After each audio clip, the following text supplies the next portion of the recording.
आज हम लोग दोस्तों बायोलॉजी के एक नया सिलेबस कार्बोहाइड्रेट के बारे में पढ़ेंगे।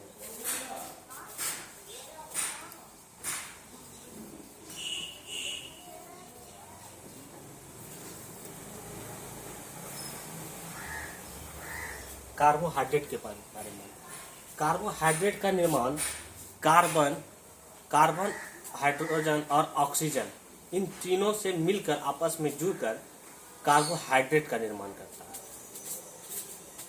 कार्बन, हाइड्रोजन और ऑक्सीजन। कार्बोहाइड्रेट का जो फॉर्मूला होता है CnH2nOn। जितना कार्बन की संख्या होंगे कार्बोहाइड्रेट में उतना ऑक्सीजन की भी संख्या होगी। जितना कार्बन की संख्या होगी उतना दुगना हाइड्रोजन की संख्या होगी। कार्बन और ऑक्सीजन की संख्या बराबर होती है कार्बोहाइड्रेट में। कार्बोहाइड्रेट हम लोगों को क्या करता है, शरीर में एनर्जी लाता है, शरीर को ऊर्जा प्रदान करता है। कौन? कार्बोहाइड्रेट। हम लोग जितना कार्बोहाइड्रेट ग्रहण करेंगे हमारे शरीर को उतना एनर्जी मिलेगा। कार्बोहाइड्रेट का जो रेशियो होता है 1:1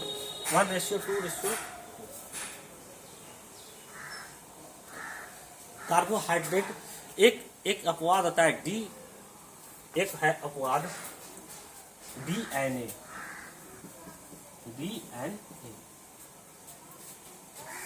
डीऑक्सीराइबोज शुगर। डीऑक्सीराइबोज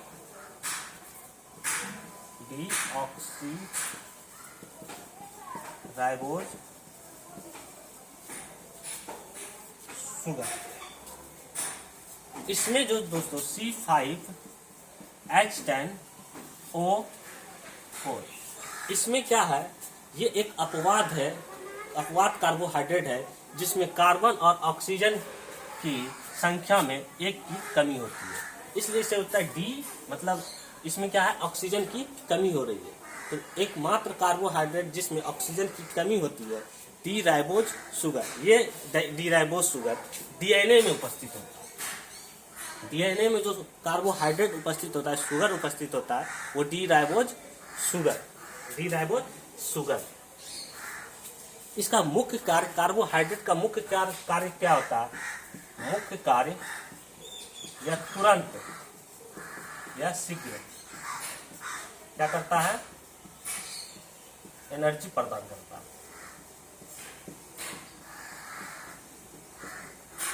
इसका कार्य जो है, कार्बोहाइड्रेट का कार्य हमारे शरीर को तुरंत एनर्जी देता है। जैसे देख लीजिएगा आप लोग जूस वगैरह सब जो पीते हैं उसमें क्या होता है, कार्बोहाइड्रेट की मात्रा होती है। जूस पीने के बाद हमारे शरीर में तुरंत क्या आ जाती है, एनर्जी आ जाता है। कहीं भी जाते हैं, कभी भी देखिएगा आप लोग एक्सरसाइज कर रहे हैं तो जूस पीते हैं।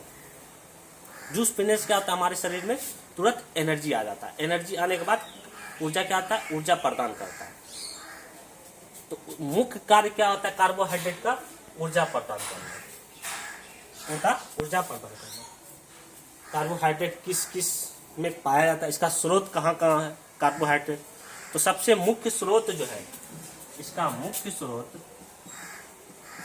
स्रोत कार्बोहाइड्रेट का पहला तो अनाज हो गया। अनाज में कार्बोहाइड्रेट की उपस्थिति होती है, शुगर की उपस्थिति होती है। उसके बाद फल हो गया, उसके बाद शक्कर हो गया, शर्करा जिसको हम लोग शुगर बोलते हैं। उसके बाद आपका दूध हो गया, उसके बाद शहद। इन सभी चीजों में कार्बोहाइड्रेट की उपस्थिति होती है, शुगर की उपस्थिति होती है। हम लोग इन सभी चीजों का ग्रहण करते हैं तो क्या होता है, हमारे शरीर में एनर्जी प्रदान करता है।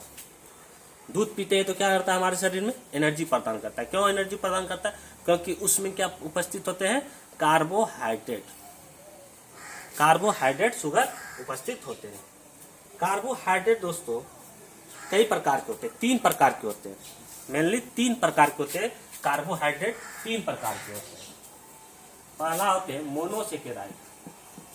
मोनोसेकेराइड। दूसरा होते हैं डायसेकेराइड। डायसेकेराइड,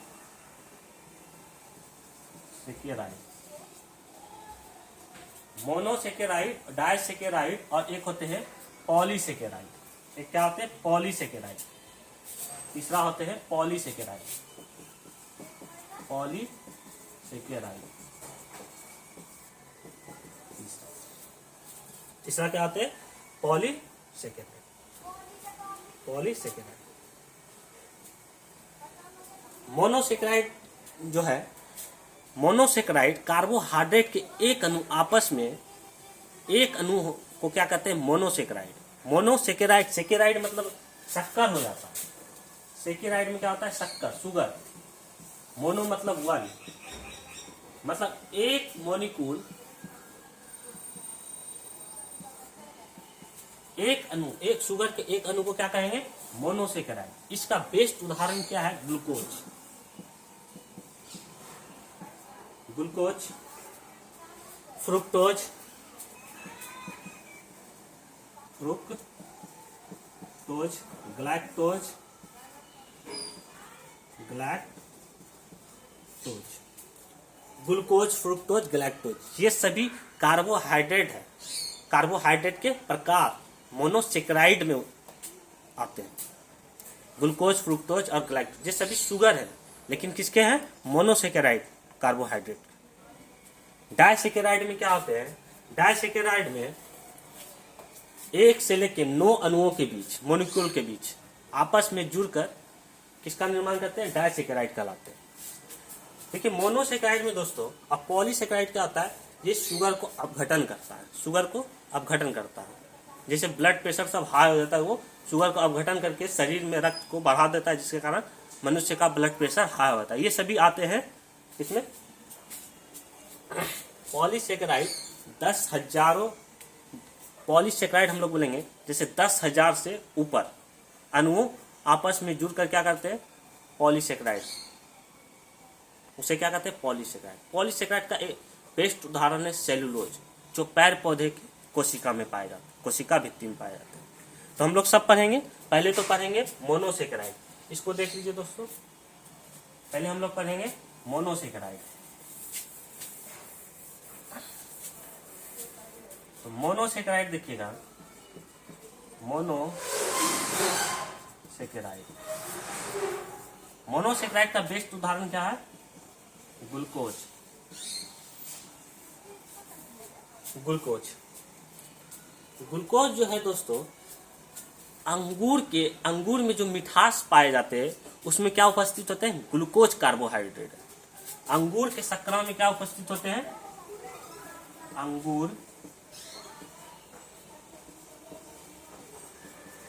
अंगूर के शर्करा में क्या उपस्थित होते हैं? ग्लूकोज। कोशिकीय ईंधन, कोशिका फ्यूल में भी क्या पाए जाते हैं? ग्लूकोज। कोशिका ईंधन जो हमारे कोशिका में उपस्थित होते हैं, जो ग्लाइकोजन के रूप में एक संचित भोजन में रूप में जमा होते हैं, वहां पे क्या होता है? कोशिका ईंधन में कौन सा? ग्लूकोज उपस्थित होता है। कोशिकीय ईंधन में, कोशिका ईंधन में ग्लूकोज उपस्थित होता है। ग्लूकोज कार्बोहाइड्रेट उपस्थित। ये सब क्वेश्चन पूछता ही रहता है। अब हम लोग देखेंगे फ्रुक्टोज।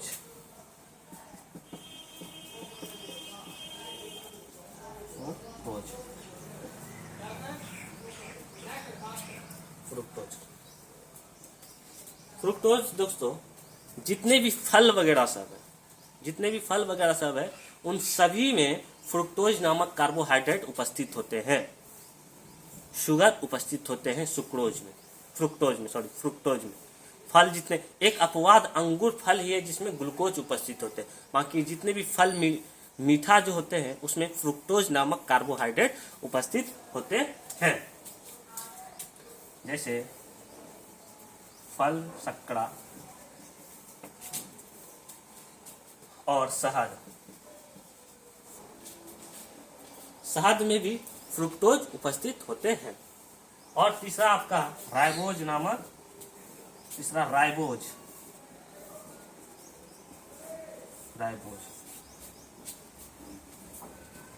राइबोज कार्बोहाइड्रेट डीएनए में पाए जाते हैं। डीएनए में क्या उपस्थित होते हैं?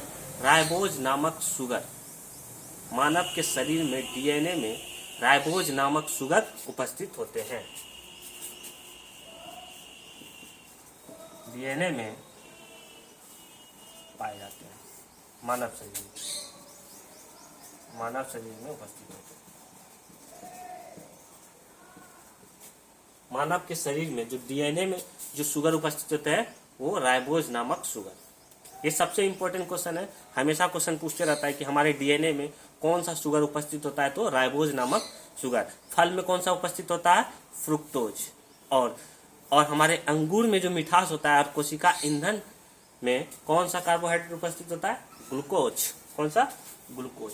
अब हम लोग देखेंगे डाइसैकेराइड। डाइसैकेराइड का सबसे बड़ा उदाहरण है, जैसे आप लोग का देखिए, एक से लेकर दो अणुओं के बीच एक से लेकर दो अणु आपस में जुड़कर डाइसैकेराइड का निर्माण करें, वो सभी डाइसैकेराइड के अंतर्गत आते हैं। डाइसैकेराइड के अंतर्गत आते हैं। हम लोग देखेंगे एनर्जी प्रदान करने वाला। उसके बाद ग्लाइकोड। उसके बाद क्या देखेंगे? ग्लैक्टोज। ग्लैक्टोज ये मिल्क में उपस्थित होता है।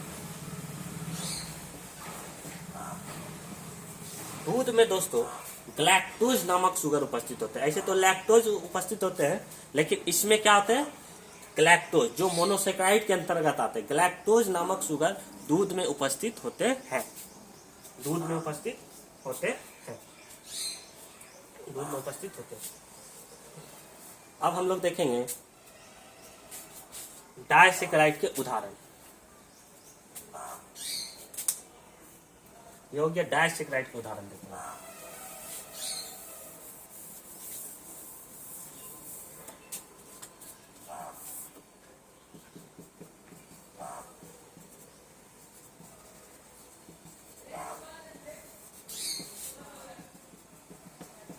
सबसे पहले सुक्रोज।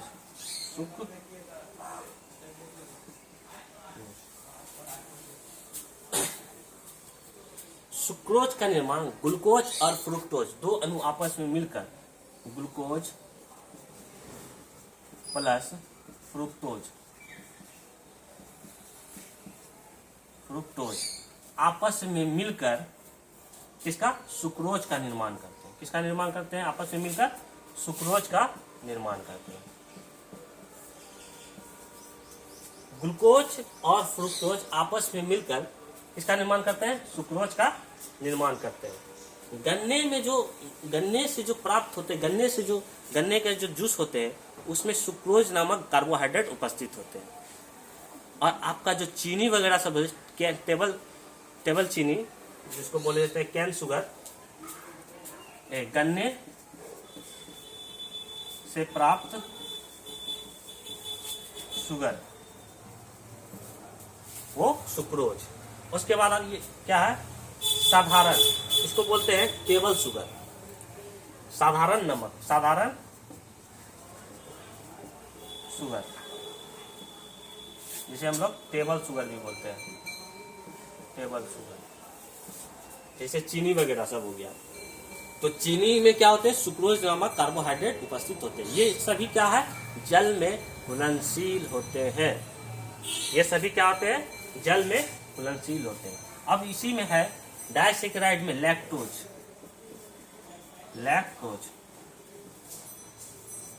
लैक्टोज दोस्तों ग्लूकोज और ग्लैक्टोज आपस में दो अणु जुड़कर लैक्टोज का निर्माण करते हैं। ग्लूकोज प्लस ग्लैक्टोज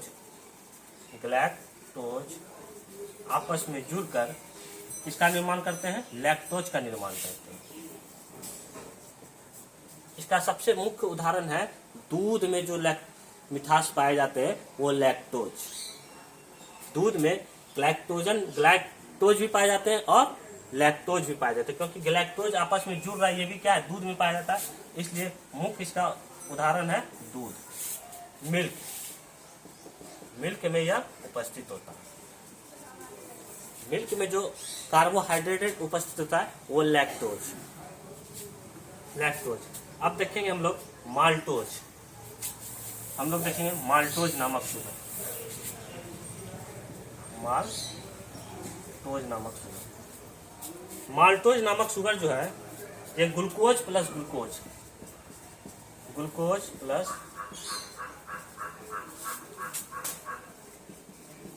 ग्लूकोज आपस में जुड़कर माल्टोज नामक कार्बोहाइड्रेट की उपस्थिति का निर्माण करते हैं।